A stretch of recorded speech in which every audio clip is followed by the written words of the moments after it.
Voilà.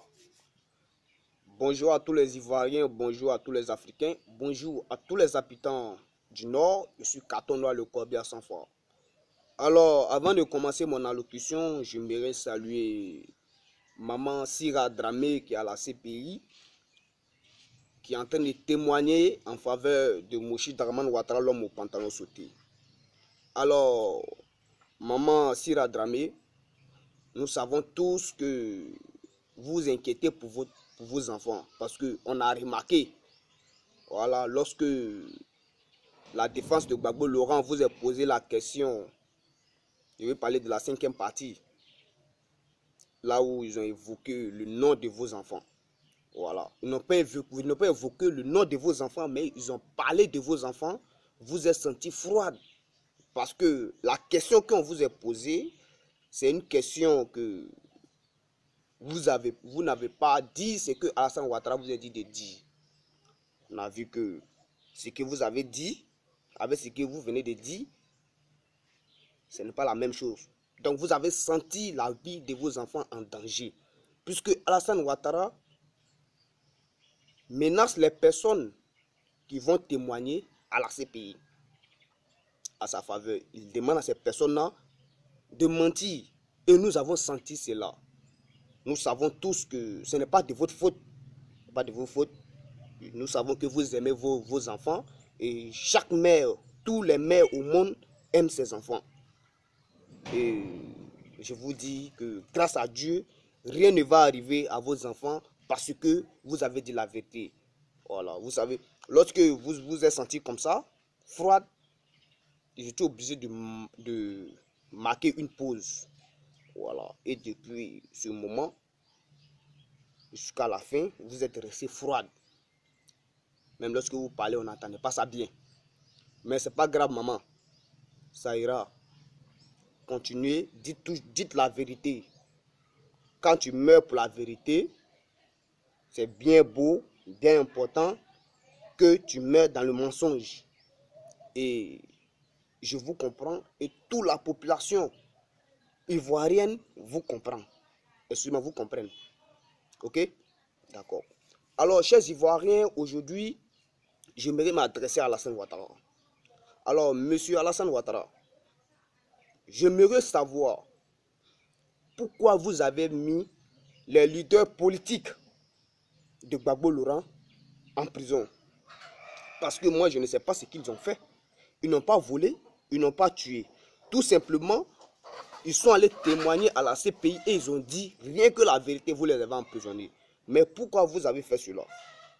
Nous les Ivoiriens, nous demandons que vous les libérez. Libérez-les.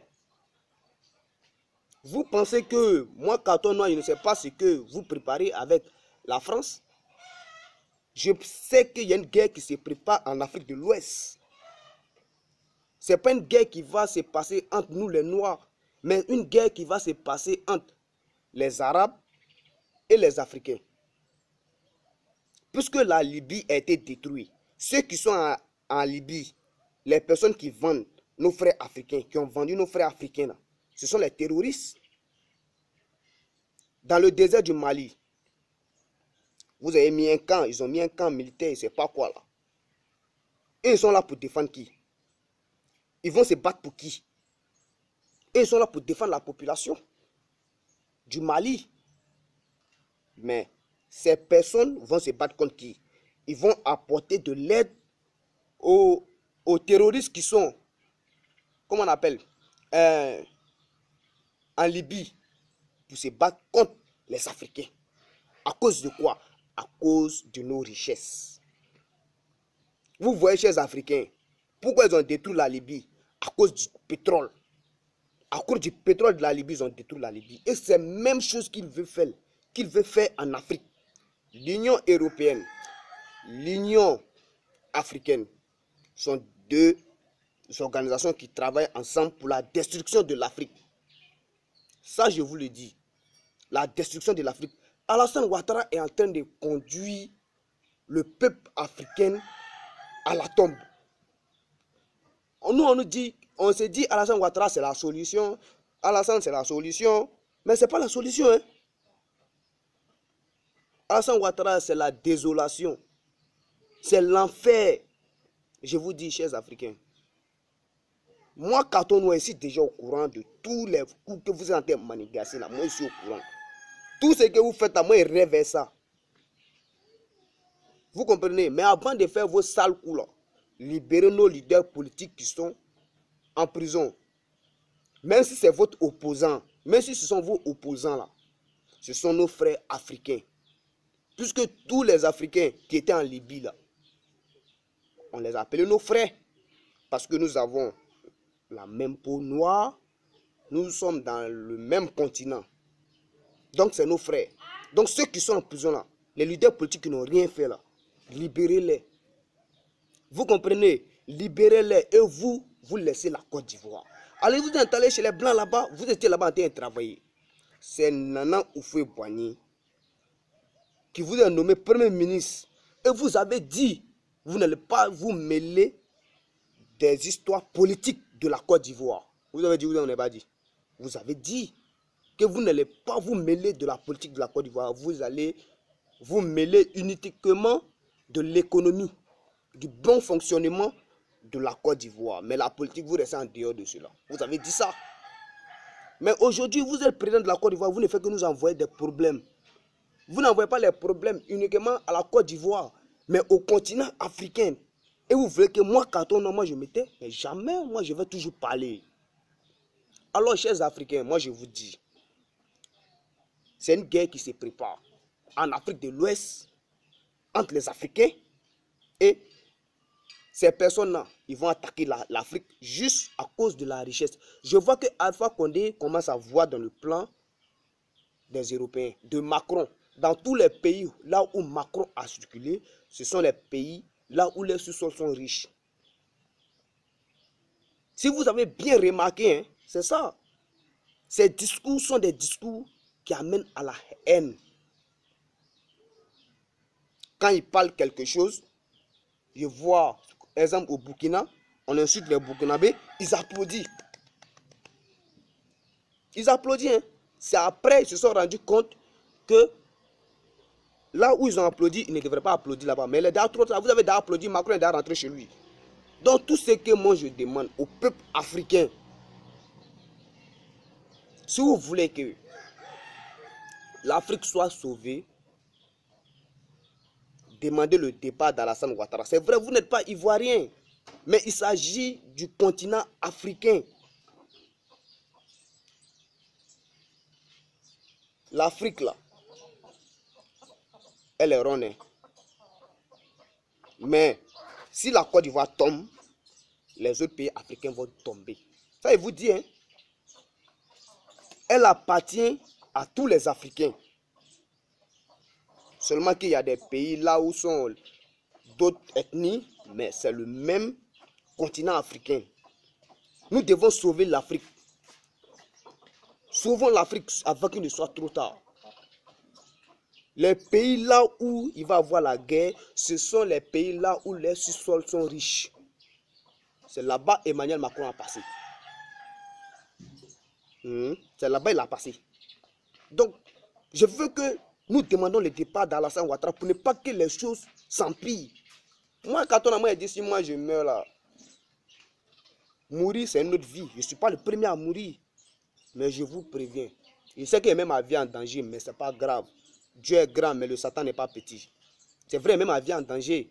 Mais je préfère mettre ma vie en danger en sauvant des vies que de mourir en fermant ma bouche. Non, moi je ne peux pas faire ça. Je ne peux même pas faire ça. Je vous préviens, tous ceux qui sont gamés derrière Alassane Ouattara, que Ado la solution, c'est Ado la souffrance, Ado la désolation. Moshi Draman Ouattara, l'homme au pantalon sauté, sale petit Burkinabé. Moi je l'insulte parce qu'il le mérite. Il le mérite. Parce que depuis qu'il est venu, il ne fait que nous apporter des problèmes. Quand Gbagbo était au pouvoir, dites-moi ce qui s'est passé. Tout n'était pas... Je ne sais pas, il n'y avait pas assez de problèmes. Il n'y avait même pas assez de problèmes. Gbagbo protégeait les intérêts économiques de l'Afrique et de la Côte d'Ivoire. Gbagbo voulait régler cela. Gbagbo a dit, entre l'original et la photocopie, vous préférez laquelle? On préfère l'original. Alassane Ouattara, c'est une photocopie. Gbagbo Laurent, c'est l'original. Alors, chers Ivoiriens, chers Africains, ressaisissez-vous. Demandez à Alassane Ouattara de libérer les leaders politiques qui l'ont emprisonné. Tout simplement parce qu'ils sont allés dire la vérité à la CPI, rien que la vérité. Même si Gbagbo Laurent meurt en prison, c'est pas grave. Alassane Ouattara n'a qu'à quitter la Côte d'Ivoire. Gbagbo Laurent voulait sauver la vie des Ivoiriens, des Africains, et il l'a toujours fait. Même à la CPI, il continue de le faire, il continue de se débattre. Les gens disent que Gbagbo Laurent vit dans le luxe. Gbagbo Laurent ne vit pas dans le luxe. Un prisonnier reste un prisonnier. Et cela devrait nous inquiéter. Un combattant comme Gbagbo Laurent, à la CPI, dans une prison quittée, dans un palais, se retrouver dans une prison, on peut dire un entrée couché. Mais ça fait mal, hein, chers Ivoiriens. Alors je vous dis, Alassane Ouattara, la France sont en train de préparer une guerre contre l'Afrique. Ils sont en train de préparer une guerre contre l'Afrique à cause de nos richesses. Voilà.